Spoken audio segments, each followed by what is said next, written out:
เมื่อยามนั้นเมลิงเขาก็สั่งละขึ้นมาว่าอย่าไปปั่นเขาเข้ามาเหตุการณ์ขึ้นจะออกกว่ากำเร็วเฮียวละเมื่อเลยมือย่นออกเฮียก็เตรียมเลยเข้ามาเหตุการณ์ขึ้นเนี่ยเฮียวที่นั่นเสียเมลิงเขาก็สั่งเลยไปเขากว่าตั้งนั้นกำเร็วอยู่หือมื่อที่หือนั่นมาหมูซุ่มเขาจะในอ่อนกันนั้นว่ากว่าคีลิ่งเหี่ยวเหรอไอ้ในกว่าป้นลืมเลยเมลิงเขาเนี่ยมันสั่งละตีหัวหน้าเขานั่นว่าแค่ตัวปั่นข้าวยำข้าแทงอีกหนึ่งค่ะนะเตรียมเฮ็ดสังเกตก็ข้าก็ไม่เดียไอ้ก้อนหูจมลองตามมันใจแต่ก็เหมือนเจิงอาหารนั่นขนาดนะย่ำตรงนั้นมันใจก็ตอนนี้เนี่ยเลี้ยนของเขากว่าหาเมลิงเขานั่นกำเร็วอยู่เย้าไอ้ในเฮเลยพวกปิดแต่ในเดียวในมาก็มีอ้ำเจ้าเหรอย่ำนั้นคนเหตุการณ์เขาเสื้อหนำหูจำลองตามมันใจแต่ก็อ่อนกันบนกวางไว้อยู่ย่ำนั้นแต่แต่ก็จากนั้นมายีบแขนไม่เลี้ยงเขากำเร็วเสียบ่อยเขากำเร็วได้อย่าไปเฮ็ดสังเขาเสียมันใจก็จากนั้นกวดขึ้นเป็นไม่เลี้ยงเขานั้นกำเร็วอยู่เย้าเขาย่ำนั้นคนเหตุการณ์ตั้งน้อยก็เลยก็มาฮัดเลียนเขากวดด้วยเสียก็แต่ก็สารตีไม่เลี้ยงเขานั้นว่ามันเขาย่ำคัดแทงอีกหนึ่งขลาไม่เลี้ยงก็ทางลีเขาเอ๋เดี๋ยวในกว่าข้าติมเฮ็ดแทงเยอะค่ะเดี๋ยวมันอันมันใจละจังนั้นก็มันตั้งเจอเขาคนตั้งน้องนั่นอะไรยินกวยจังนั้นมันใจก็ใจลัดโคกำตีแล้วเจอเขาสองคนนั่นนี่สูเขาว่าแต่สูอย่าไปเฮ็ดซึ่งไหนเลยนะอย่าไปเรียนตัวหนาอะไรแหละที่มันอีสังนามอยู่นั่นสูสัมปยนออกการย่อมเจอหือ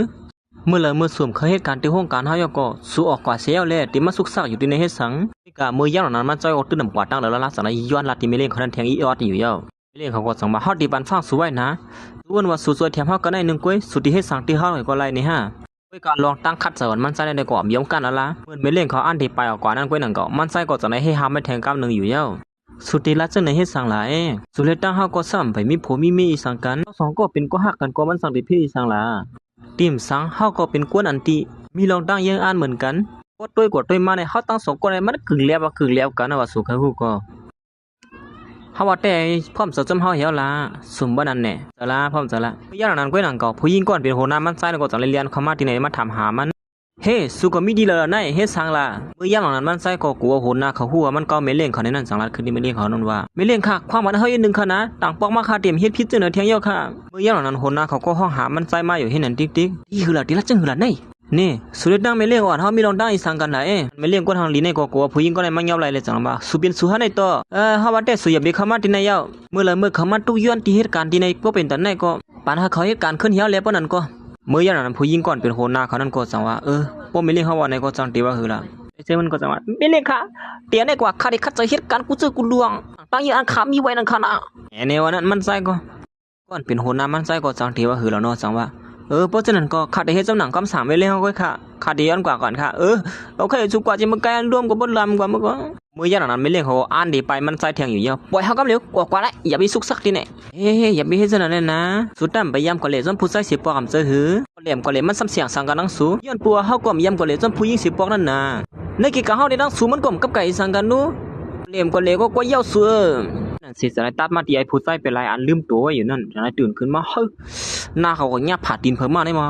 โอ้หน้าถือไว้ไหนนี่ผู้ชายคนไหนมันเปลี่ยนเผยได้หาลายตัวก็ไรมาไว้เบียดจะมั่วสิได้นำการห้องฟ้าผ่าบ้าเทียงคนก็ไรดียองอามจ้ามือย่ำนั้นลูกน้องมันตั้งสองก็สั่งเลยตื่นขึ้นมาเหมือนกันนังเก่าสู้สองตัวเนี่ยมันไล่ลวงซีดเฮียแต่ก็เลยตื่นมาเจ็บในมือซุ่มเงินในกับปันเงินซุ่มมือกลางบ้านน่ะ